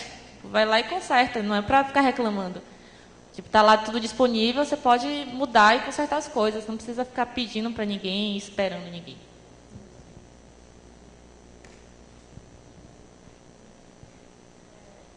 Deixa eu falar uma coisa. Eu não sei qual que é o melhor momento para falar, eu lembrei agora. Tem um projeto que chama Open Hat, que a gente acabou não mencionando até agora, que é justamente para unir contribuidores a projetos que precisam de contribuidores. Aí o projeto vai lá, coloca bugs e coisas que precisam ser feitas, cadastra num site, no site do Open Hat, classifica por nível de dificuldade, então você pode buscar coisas para procurar, para iniciante, para fazer rápido, ou para um desafio maior e coisas do tipo. O que está lá é gente que realmente está disposta a ajudar quem está começando, porque o pessoal se deu o trabalho de ir lá e tal. E no Open Hat também tem uns cursinhos assim para você aprender coisas que geralmente você precisa saber para fazer contribuição, tipo aprender Shell ou aprender Git. É super interessante. A Deb, que é do Open Hat, estava aqui, acho que ela foi embora, mas ela vai dar uma palestra, eu acho que sobre isso, no FISLI, eu não sei qual dia. Tem um projeto parecido com esse, que é Code alguma coisa. Não, com T, Code Triage, eu acho. E aí, só porque a temática é um pouco diferente dele, assim, ele lista as linguagens, você escolhe a linguagem, e aí ele vai mostrando os projetos ordenados pela quantidade de contribuições, alguma coisa assim.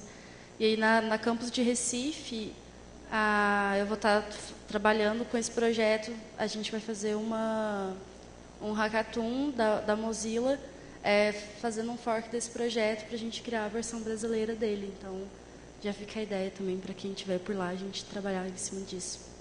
A gente falou sobre inspiração, e eu acho que é uma coisa extremamente importante para quando você vai entrar na comunidade, você ter alguém para se espelhar e falar, cara, que cara foda, eu quero ser como ele um dia. E eu queria saber de vocês quem inspirou vocês a entrar nisso, quem inspira vocês hoje, quer seja da comunidade de software livre ou não, mas quem é essa pessoa e por que ela te inspira? Olha, para mim entrar na comunidade de software livre, no KDE, por exemplo, teve uma figurinha muito essencial, que não está aqui, mas deve estar lá no stand, que se chama Sandro, que fez uma puta diferença, assim, de dizer, vai lá, que o negócio é assim, assado, é aberto, vai lá agora e começa a fazer. Que me arrancou lá do Piauí, me levou para Salvador e disse, agora a gente vai participar desse evento aqui, que é do KDE, e agora você é colaboradora do KDE, e ponto final. É assim que você começa sendo colaboradora, colaborando. Então, vamos participar desse evento, que foi em 2010, que foi o primeiro evento que a gente fez de colaboradores aqui do Brasil, que foi o Academy BR. E, desde então, não larguei mais. Assim. Então, eu já tinha essa paixão muito grande pelo KDE, sempre usei KDE. E o fato de uma pessoa de dentro da comunidade me dar essa abertura e me mostrar os caminhos possíveis e dizer que não é um bicho de 7 cabeças, não é tão difícil, me ajudou bastante, assim, fez toda a diferença, porque é diferente de você ir no site, por exemplo, e olhar um tutorial. Comece a colaborar assim, assado. Para colaborar com tradução, leia esse tutorial. É diferente, é muito diferente. Então, se você tem alguém próximo para te dizer, olha, é assim, ou então, olha, vamos ali que é assim, ó, então clica aqui, ou sei lá, alguma coisa do tipo, como ele fez, faz toda a diferença. E é isso que eu tento mostrar para as pessoas que aparecem assim na comunidade do KDE. Gente, não é nem o bicho de 7 cabeças. E no final é maravilhoso, né? Tem a satisfação pessoal, né, de você, se você tem interesse e você consegue colaborar, tem a satisfação pessoal. Tem a satisfação, se você quer trabalhar com aquilo, tem a satisfação profissional, né? De você estar fazendo uma coisa boa, que no fim, você, de tanto trabalhar naquilo, a coisa vai começar a ficar boa, se não vai começar a ficar, vai ser boa. Tem gente olhando o teu trabalho, tem troca de conhecimento o tempo inteiro. Você entra em contato com pessoas de diversas partes do mundo, né? Porque é uma comunidade... por exemplo, a comunidade KDE ela é internacional, então eu entro em contato com diversas pessoas de diversas áreas, desenvolvedor, tradutor, o pessoal de artwork, o pessoal que faz documentação, o pessoal que trabalha com acessibilidade. Então, é um universo fantástico mesmo, assim, de verdade. Bom, eu acho que, assim, quem me inspirou foi a educação que os meus pais me deram. Porque, é verdade, porque... Você está num projeto desse de colaboração e de doar para os outros, faça o bem, não importa quem, eu acho que eu devo isso é uma inspiração, isso eu devo aos meus pais. Essa é a primeira coisa.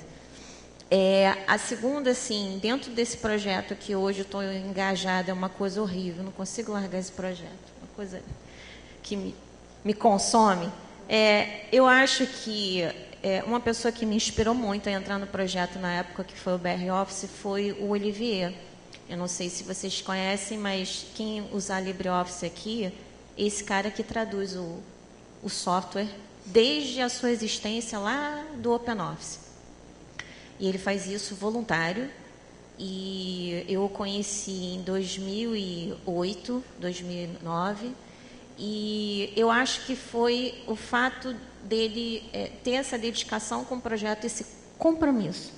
Ele tem um compromisso e toda a versão que vocês verem de LibreOffice aí, minha gente, o cara está lá fazendo a tradução e ele faz sozinho. Então, eu acho que eu me inspirei nele como uma pessoa de dentro do projeto, como você disse, Araceli, uma pessoa próxima que está dentro do projeto, que está vendo o seu potencial. Isso eu acho muito importante dentro de comunidades. Quando alguém vê o teu potencial, ela te puxar assim, ó, olha, você não quer fazer isso? Né? Te dá mais... porque eu acho que é um pouco disso também. Não venham me dizer que se porque você colocou um código ou porque você escreveu uma matéria, é sempre muito bom a gente ter um outro alguém agradecendo aquilo. Eu vou dizer para vocês que eu fico muito contente com a coisa mais ridícula que eu posso escrever todas as vezes as pessoas agradecerem. Cara, você salvou a minha vida. Cara, você... o meu dia, ganhei meu dia. Cara, isso é muito gratificante. Então, eu me inspirei nele porque eu acho que fazer uma tradução de um software é um saco. E ele faz sozinho. E o mais engraçado, o cara é um francês. Não é nem um brasileiro que traduz, tá? Ele odeia, se ele estiver me vendo, ele vê, sinto muito, estou falando sim. O cara é francês e ele é que traduz. Então, eu acho que isso é de uma importância tão grande. Cara, uma pessoa que está ali preocupada, doando o tempo dela, quando vai ter lançamento de uma versão, pensa, tem que traduzir a versão que vai para online, a versão que vai para não sei mais aonde, não sei o que, tudo muda. Então, eu acho que eu admiro isso, admiro essa paixão que ele tem. E eu também tenho paixão pelo projeto, né, gente? Toda hora está sempre fazendo uma bagunça, uma arruaça, alguma divulgação, que eu acho importante. Eu fico, às vezes, de madrugada, aí só fazendo coisinha para o projeto, mas eu fico toda contente. Nem que eu não escute um obrigada. Tem uma coisa que sai de mim e diz assim, missão cumprida. Eu até arrepiei a hora que você falou da parte de alguém que conhece seu potencial. Eu acho isso muito lindo, assim. Eu sempre falo que eu tive muita sorte na minha entrada no software livre, porque eu conheci gente linda, assim, a vida inteira. Eu tive realmente muita sorte. E isso é uma coisa extremamente humana, assim. De você ter um mentor, é uma coisa linda. E talvez você não tenha a sorte de ter um mentor, tipo uma dog, mas você vai ter um mentor em algum momento da sua vida que vai te mostrar o caminho das pedras. Então, seja grato por isso e seja também um mentor. Eu, de novo, vou falar da minha palestra inteira aqui, aí não vai ter ninguém lá, mas eu falo muito sobre inspiração. Porque é muito gratificante inspirar alguém. Porque quando você lembra das pessoas que te inspiraram e você pensa que você está sendo essas pessoas para outras pessoas, e a gente faz um ciclo lindo de coraçõezinhos e balões de amor. Então, isso é muito massa.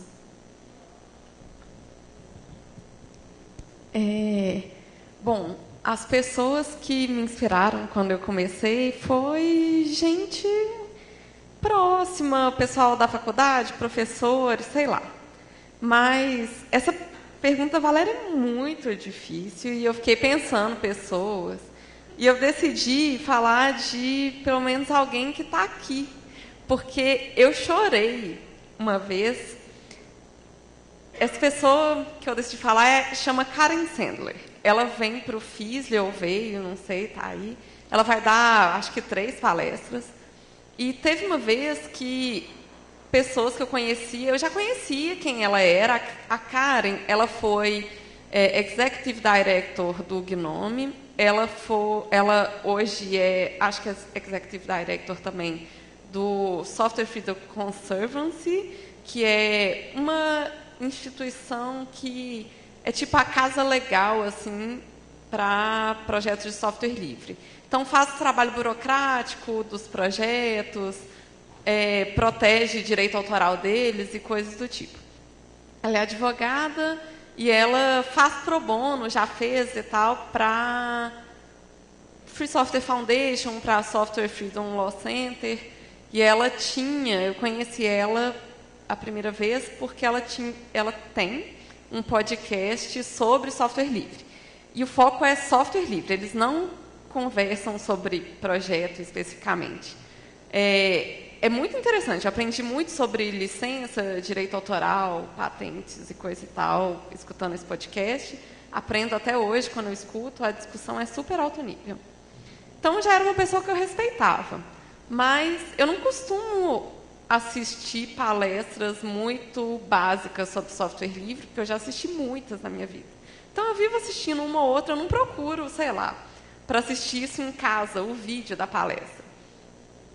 Só que um monte de gente que eu conhecia começou a postar a mesma palestra da Karen, que foi filmada uma vez. Essa palestra é muito boa, que isso, que emocionado. Falei, deixa eu assistir isso, né? Nem que seja para eu falar. Comigo não funcionou. Eu super cética. Achei que eu ia assistir e que não ia ter o mesmo efeito em mim. Eu chorei. A Karen vai dar essa palestra aqui. Basicamente, a história é, ela precisa usar um desfibrilador no coração. Um interno, porque ela tem uma condição que o coração dela pode parar. E ela estava explicando como ela procurou um que tivesse o software livre, não achou, e como que ela sabia os problemas que usar um negócio com software proprietário no corpo dela causava. E eu achei assim sensacional, e foi sei lá, a gente para de pensar por que software livre é importante. E quando eu vi isso, eu pensei, meu Deus, é muito mais importante do que eu imaginava. Enfim, vai lá assistir. Essa foi uma pessoa que me inspirou, sei lá, acho que nos tempos recentes, assim, eu estava precisando, sabe? Valéria tinha mandado essa pergunta, comentado com a gente que ia fazer isso, e essa pergunta exatamente, e aí eu fiquei pensando muito sobre essa parte de inspiração, que é uma coisa meio complicada, ver quem que inspira, né? São várias pessoas. E aí falar um nome assim acaba dando um peso monstruoso, né? Mas assim, você tá? Uma pessoa que foi que me deu, além de reconhecer o potencial que nem eu sabia que tinha, me deu apoio assim na ideia de incentivar, dizer, vai lá, faz, que foi quando eu achava que eu só podia dar aula, no máximo, tipo aquela coisa de quem sabe faz, quem não sabe ensina, assim, na teoria. Eu achava que eu só ia saber fazer oficina, essas coisas, e a pessoa falou, não, sentou do lado, bora parear aqui, bora fazer código, que é Terceiro, Antônio Terceiro, que ele é contribuidor do Nosfera e do Debian, e acho que é de um monte de coisa, na verdade. E ele foi meu orientador também no TCC, ele é meu sócio, uma pessoa que eu admiro, ele foi importante em 2 momentos diferentes, tanto em relação a eu trabalhar com código profissionalmente, sim, com software livre profissionalmente, na idade de poder botar um código no mundo mesmo. Ele foi que mostrou que eu não devia ter medo, não devia ter vergonha, que eu ia receber críticas, mas isso ia evoluir e tal. Em outro momento, quando ele era o release manager do Nosfero, e aí ele se ausentou por um tempo para fazer pós-doutorado, e aí, na hora de indicar uma outra pessoa, ele me indicou. Aí eu falei, poxa, se ele está me indicando é porque alguma coisa de bom eu já fiz, né? E aí, na verdade, ele percebeu uma coisa que nem eu sabia que eu conseguiria fazer. Então, aí, me inspirou e ainda me inspira até hoje.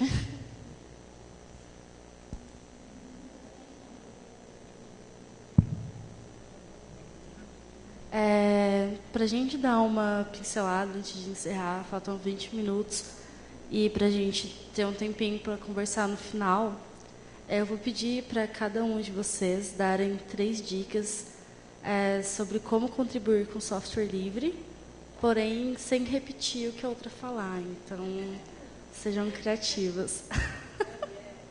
Brincadeira, pode ser só uma. Mas antes de vocês responderem isso...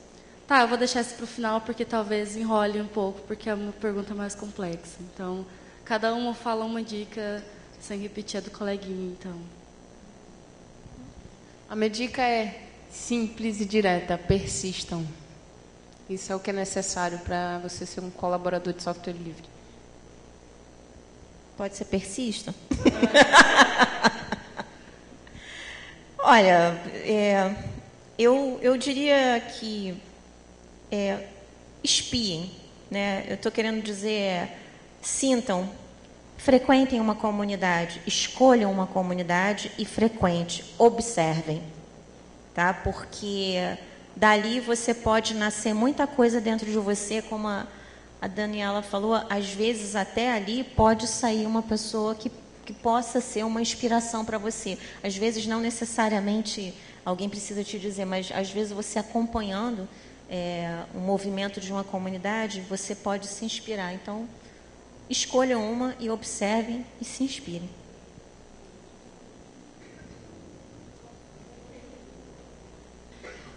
A minha são duas, na verdade, que são bem parecidas, são as duas que eu passei, que é perca a vergonha e insegurança.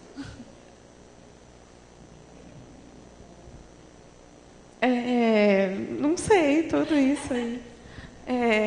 Acho que acreditem em vocês. Pode ser isso. Foi a pior dica. Mas façam todas as outras, se der tempo, faz a minha também. Tá, parece que a gente tem 10 minutos. Eu tava jurando que ia acabar 4, mas é 10 para as 4. Vocês têm alguma pergunta, algum comentário? Perguntem. Ó.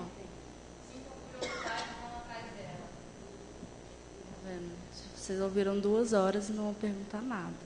Também falou tudo, né? Não, agora não precisa mais também. Eu tenho 1.500 perguntas, mas eu vou me focar em uma coisa que vocês comentaram, que é a questão assim de qual é o tamanho que a gente tem hoje da nossa comunidade de colaboradores. Aí eu faço um pouco um meia-culpa e eu vou lembrar assim uma historinha rápida que aconteceu no segundo FISLE, quando o Richard Stallman veio. Aí vem um menino de uns 14 anos, todo feliz, que tinha acabado de comprar uma caixa do SUSE Linux. E o menino veio, entregou para o Stallman pedindo o autógrafo. O Stallman, em vez de autografar, deu um sermão no coitado do moleque, que ainda se esforçava em falar inglês, dizendo que ali tinha liberdade suprimida, que aquilo não era um software livre, patati patatá. Aí eu vejo assim, por um lado, sabe, eu fico feliz quando alguém instala o LibreOffice, seja no Windows, seja no Mac. E eu percebo às vezes assim, tem alguns discursos, aqui no FISLE, em outros eventos, tem uma palestra da Nawak, adoro a Nawak, mas o Tux não me representa e vamos boicotar o Ubuntu no FISLE. Então aí eu fico pensando, será que um pouco do tamanho dessa comunidade ter diminuído, será que não é porque nós, e aí já faço assim um meia-culpa mesmo, será que nós não estamos muito chatos? Será que a gente não está sendo radical ao invés de receptivo? Você sabe que ontem, há uns 2 dias atrás, eu fiz uma imagem colocando o anúncio da 444. Alguém diz assim, aquela fotografia que tem ali no fundo é do Mac. Aí eu falei, tá, tem LibreOffice para o Mac. Né? Vamos combinar que tem mercado para todo mundo, vamos deixar de ser egoístas, que aliás é isso que eu acho legal. Eu gosto muito dos projetos de software livre que rodam em diversas plataformas. Mostra que nós não somos egoístas, ao passo que outros sistemas, né? Essa roda aqui, essa parte disso, aquele engessamento, né? Então, eu particularmente acho que não adianta muito, a gente precisa andar junto, assim, ó, sabe? A gente tem que fazer isso para poder se unir e ver o que a gente pode melhorar. Às vezes eu ouço ataques de dizer, eu vi aí numa palestra assim, a Microsoft está chegando perto do Linux. Sim, mas e aí? Se ela quiser colaborar, eu vou rejeitar, se ela quiser injetar, doar, dar dinheiro, o desenvolvedor jogar código para dentro de um projeto, eu não sei, eu acho que, tá? Assim, ao meu ver, eu não sei, eu acho que de repente a gente precisa abrir um pouco mais a mente. Eu parcialmente concordo que às vezes a gente é meio chato e às vezes a abordagem é errada.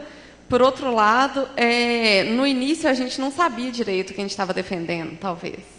E hoje existe uma necessidade de voltar às raízes, que eu acho que a Nawak tenta fazer, não necessariamente dar da forma mais correta, mas assim, ele defende liberdade de software, ele não defende Linux. Então, eu acho que faz sentido, às vezes, né? Tipo assim, por mais que a comunidade seja menor, se for pelo propósito certo, é melhor. Então, é difícil.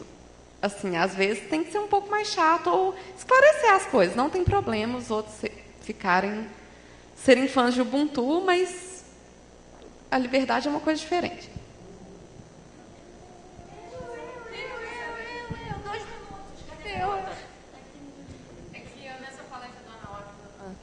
Bom, o Anauak fez uma palestra no passado e eu me irritei muito, porque ele falou que todo mundo que usava Facebook e Ubuntu era idiota. Eu falei, bom, você está chamando essa plateia inteira, a população mundial quase toda de idiota, né? É complicado você vir com esse tipo de discurso, porque... Oi? Só mais uma pergunta? A pergunta que você vai fazer tem a ver com isso ou é meio...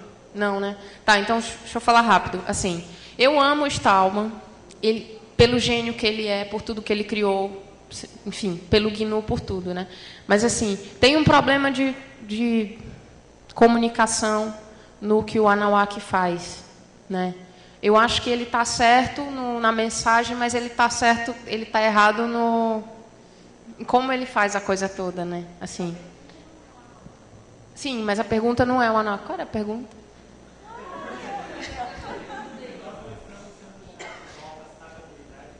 Bom, sim, eu acho que em determinados momentos, porque assim, quando um novato chega aqui no FISLI, o que ele vê? Ele vê uma plateia, ele vê um auditório com capacidade para, sei lá, 500 pessoas, 100, 200, lotado, com uma pessoa falando esse tipo de coisa. Então, ele não conhece o contexto, ele vai achar que software livre é só aquilo ali.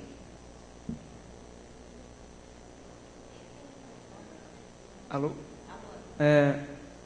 A Eliane... foi você.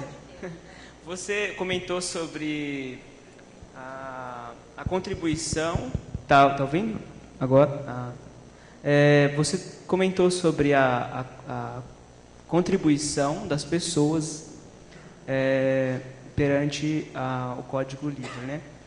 Eu acho que a gente tem uma série de dificuldades, sim. Todos nós temos nosso dia a dia, nossas tarefas, enfim. Mas eu gostei quando você falou sobre as empresas apoiarem esse tipo de atitude. Eu observo bastante as empresas que estão aqui e muitas vezes eu chego para ela e pergunto por que ela está aqui com relação ao código livre, para ver, às vezes, se eles mesmos estão preparados para responder esse tipo de pergunta, porque aqui é um lugar que eu acho que tem que ter essa visão. Enfim, algumas estão bem alocadas, eu acho, outras nem tanto.